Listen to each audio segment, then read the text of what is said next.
नमस्कार दोस्तों, story night में आपका एक बार फिर से स्वागत है। आज जो आप कहानी सुनने वाले हैं ये एक यक्षिणी की कहानी है। दोस्तों, ये कहानी शिवानी नाम की एक मैरिड लड़की के बारे में है। एक दिन उनके पति किसी काम के सिलसिले में कुछ दिनों के लिए बाहर जाते हैं। तब से शिवानी के साथ बहुत ही भयानक तरह से घटनाएं होना आरंभ हो जाती हैं। लेकिन जब उसे उसके साथ हो रही घटनाओं का असली रीजन के बारे में पता चलता है तब उसे यकीन करना बहुत मुश्किल हो जाता है। तो क्या शिवानी उस यक्षिणी से बच पाती है, ये आपको कहानी में आगे चलकर पता चलेगा। तो आइए जानते हैं इस कहानी का राज। शिवानी ने करवट बदली और सोने की कोशिश की, मगर उसे नींद ही नहीं आ रही थी। कई रातों से यही सिलसिला चल रहा था। वो रातों को चैन से सो नहीं पाती थी। उसका गला सूख रहा था। उसने अपने बिस्तर के पास रखी मेज पर से पानी का जग उठाया, मगर वो जग खाली था। ओह, मैं तो इसमें पानी रखना ही भूल गई, कहकर शिवानी ने जग को वापस मेज पर रख दिया। रात के 2:30 बज चुके थे। चारों तरफ सन्नाटा था। शिवानी उठी और किचन की तरफ चल पड़ी। किचन में जाकर उसने फ्रिज खोला और उसमें से ठंडे पानी की बोतल बाहर निकाली। उसने पानी को एक ग्लास में डाला ही था कि उसे अपने पीछे कोई आहट सुनाई दी। शिवानी चौंक गई और उसने फौरन पीछे मुड़कर देखा, लेकिन वहां कोई नहीं था। किचन के बाहर जो गलियारा था वहां एक बल्ब जल रहा था। शिवानी ने पानी का ग्लास अपने हाथों में ले लिया। वो उस ग्लास को होठों से लगाने ही वाली थी कि उसे लगा उसके पीछे कोई खड़ा है। उसने मुड़कर देखा तो उसे गलियारे में एक काली परछाई नजर आई। कौन है वहां? शिवानी ने कांपती हुई आवाज में पूछा। शिवानी पानी का ग्लास हाथों में लिए उस परछाई को देखते हुए धीरे धीरे गलियारे की तरफ बढ़ी।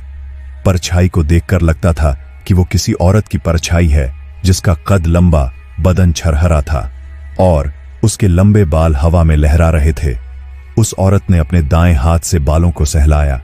शिवानी ने देखा कि उसके नाखून बहुत लंबे और खूंखार थे। शिवानी किचन के दरवाजे पर खड़ी हो गई और उसने धीरे से गलियारे में झांक कर देखा। वहां उसने जो दृश्य देखा उससे उसके होश उड़ गए। गलियारे में कहीं कोई नहीं था, लेकिन फर्श पर एक परछाई नजर आ रही थी, एक खूंखार काली परछाई। शिवानी बेहोश होकर फर्श पर गिर गई। राशि बेटा, उठ। सरस्वती की आवाज में घबराहट थी। क्या है मां? राशि आंखें बंद किए बिस्तर पर ही पड़ी रही। इतनी जल्दी क्यों उठा दिया? अभी तो ठीक से सुबह भी नहीं हुई। शिवानी की तबीयत खराब है। सरस्वती राशि के बिस्तर पर जाकर बैठ गई। तुझे आज ही केवटपुर जाना होगा। दामाद जी लंदन गए हैं और शिवानी वहां अकेली हैं। तेरे पापा के घुटनों का ऑपरेशन अभी अभी हुआ है और मुझे उनकी देखभाल करने के लिए यहीं रुकना होगा, नहीं तो मैं भी चलती तेरे साथ। लेकिन दीदी को हुआ क्या है? अब तुझे मैं क्या बताऊं बेटा। सरस्वती की आंखें भर आईं। किसी की नजर लग गई है मेरी शिवानी को।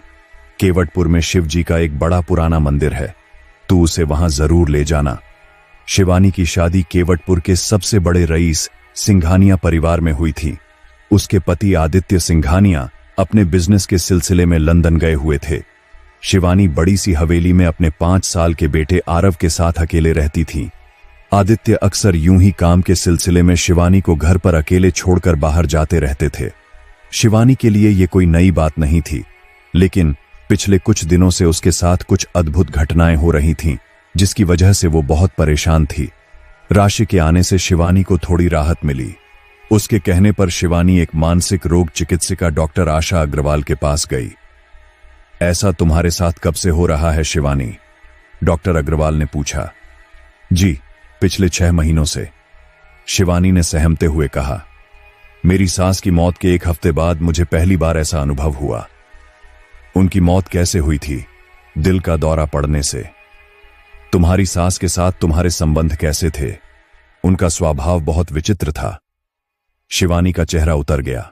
विचित्र मतलब? डॉक्टर अग्रवाल ने शिवानी को ध्यान से देखा और पूछा, क्या वो तुमसे अच्छा बर्ताव नहीं करती थी? क्या वो बहुत डांटती थी तुम्हें? डांटना तो दूर की बात है, उन्होंने तो मुझसे कभी एक शब्द तक नहीं कहा। शिवानी ने रुमाल से अपना माथा पोंछा। और मुझसे तो क्या, मैंने तो उन्हें किसी से बात करते हुए भी नहीं देखा। सिर्फ इतना ही नहीं, वे तो किसी से मेल झोल भी नहीं रखती थीं। हमारी शादी पर भी नहीं आईं। बस एक बंद कमरे में बैठी रहती थी, जिसके अंदर प्रवेश करने की इजाजत किसी को नहीं थी। केवल एक नौकरानी उन्हें कमरे में खाना देने जाती थी और कमरे की साफ सफाई भी करती थी। तुम कभी उनसे मिलने नहीं गई? एक बार गई थी। शिवानी के हाथ ठंडे पड़ गए थे और वो उन्हें बार बार रगड़ कर गर्म कर रही थी। उनके कमरे के दरवाजे पर बहुत सारी ताबीजें बंधी हुई थीं। मैंने दरवाजा खटखटाया तो उन्होंने मुझसे चले जाने को कहा। फिर मैं कभी दोबारा वहां नहीं गई। इसका मतलब ये कि उन्होंने कभी भी तुमसे बातचीत नहीं की? सिर्फ एक बार, शिवानी ने एक गहरी सांस लेते हुए कहा। पहली और आखिरी बार। कब? उनकी मृत्यु से कुछ क्षण पहले। क्या कहा उन्होंने? रात के लगभग 2:30-3 बजे होंगे। मैं सो रही थी। वो दौड़ती हुई आईं और मुझसे लिपट कर फूट फूट कर रोने लगी। वो बहुत घबराई हुई भी लग रही थी। उनका पूरा बदन ठंडा था और वे थर थर कांप रही थीं। उन्होंने मुझसे सिर्फ इतना कहा, एक काली परछाई। कहकर शिवानी एकदम चुप हो गई। फिर क्या हुआ शिवानी? डॉक्टर अग्रवाल ने बड़ी कौतुकता से पूछा।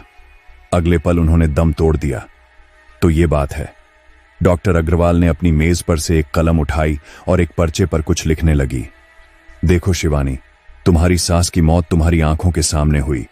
तुम अब भी उस सदमे से बाहर नहीं निकल पाई हो। तुम्हारी सास ने मरते वक्त जिस काली परछाई का जिक्र किया था, तुम उसे ही बार बार देखती हो। ये सब सिर्फ तुम्हारा वहम है। नहीं डॉक्टर, ये मेरा वहम नहीं है। शिवानी रोने लगी।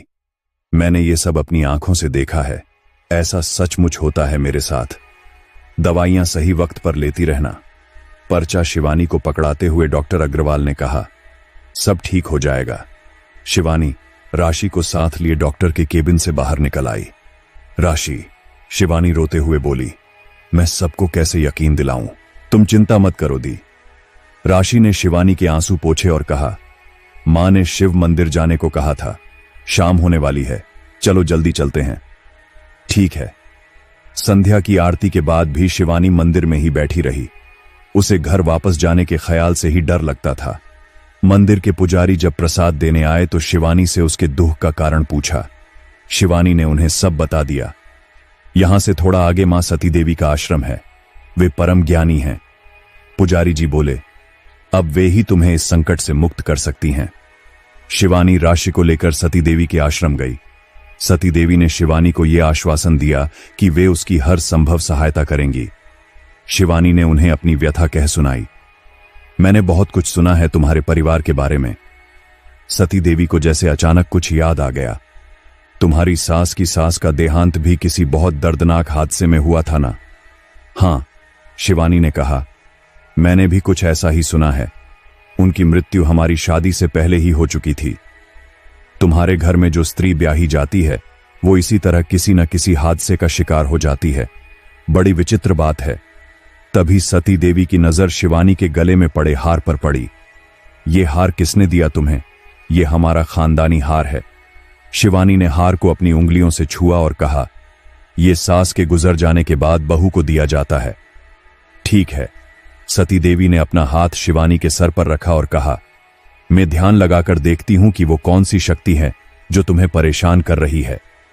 सती देवी ध्यान में लीन हो गई। थोड़ी देर बाद उन्होंने आंखें खोलीं और शिवानी को देखा। शिवानी, तुम्हारा परिवार एक यक्षिणी के प्रकोप से ग्रस्त है। सती देवी बहुत चिंतित लग रही थी। ये कहानी शुरू होती है सूर्य प्रकाश सिंघानिया से, जो तुम्हारे ससुर के परदादा थे। उन्हें अपने गांव की एक सुंदर लड़की कामिनी से प्यार हो गया था। तुम्हारा जो खानदानी हार है वो सूर्य प्रकाश ने कामिनी के लिए ही बनवाया था, लेकिन उनके पिता को यह रिश्ता कतई मंजूर नहीं था, क्योंकि कामिनी एक गरीब किसान की बेटी थी। उन्होंने कुछ गुंडों को भेजकर बेचारी कामिनी की हत्या करवा दी। कामिनी के पिता को जब पता चला तो वे अपनी बेटी के गम में पागल हो गए। उन्हें तंत्र मंत्र का ज्ञान था। उन्होंने तंत्र विद्या की मदद से कामिनी को यक्षिणी बना दिया। उस यक्षिणी ने ठान ली कि अगर वो सिंघानिया परिवार की बहू न बन पाई तो किसी और को भी नहीं बनने देगी। इसीलिए सिंघानिया परिवार की बहुओं की यूं अकाल मृत्यु हो जाती है। उनकी हत्या और कोई नहीं बल्कि कामिनी ही कर रही है। क्या उस यक्षिणी से मुक्ति पाने का कोई उपाय नहीं? शिवानी ने हाथ जोड़ते हुए पूछा। कामिनी के पिता ने उसका शव शरीर जंगल के सबसे पुराने बरगद के पेड़ के अंदर बने कोटर में छुपा दिया है। हमें उसके शव को जलाना होगा। ठीक है। राशि उठ खड़ी हुई। तो फिर अभी चलते हैं। शिवानी राशि और सती देवी को साथ लेकर उस बरगद के पेड़ के पास जा पहुंची। उन सब ने मिलकर उस पेड़ में आग लगा दी, पर विचित्र बात यह हुई कि पूरा का पूरा पेड़ तो जल गया, मगर कामिनी का शरीर नहीं जला। ये क्या हो रहा है सती देवी? शिवानी ने हैरान होकर पूछा। रुको, मुझे फिर से ध्यान करना होगा। सती देवी ने आंखें बंद की और ध्यान में लीन हो गई। शिवानी और राशि बड़ी बेसब्री से इंतजार करने लगीं। इतने में कामिनी की काली परछाई जलते हुए बरगद के पेड़ से निकली और शिवानी की तरफ बढ़ी। उसने अपने लंबे खूंखार नाखून शिवानी की गर्दन में गाड़ दिए। शिवानी दर्द से कराह उठी। छोड़ दो मेरी दीदी को। राशि ने शिवानी को कामिनी के चंगुल से छुड़ाने की कोशिश की। कामिनी ने उसे जमीन पर पटक दिया और शिवानी पर वार करने लगी। हमारी रक्षा कीजिए सती देवी। अपनी बहन की दुर्दशा देखकर राशि जोर से चिल्लाई। वो हार। सती देवी ने झट से आंखें खोली और शिवानी से कहा, तुम्हारा वो खानदानी हार ही सारे फसाद की जड़ है। उसे नष्ट कर दो शिवानी, ये यक्षिणी भी नष्ट हो जाएगी।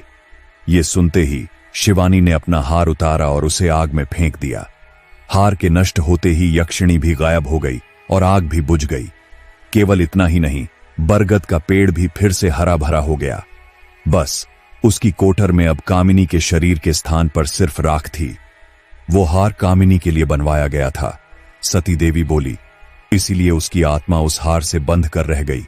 वो हार किसी और को मिले, ये उससे बर्दाश्त नहीं होता था। अब वो हार नहीं रहा, इसीलिए उसे भी मुक्ति मिल गई। सती देवी ने कोटर से कामिनी की राख निकाली और शिवानी को देते हुए कहा, इसे गंगा में विसर्जित कर देना।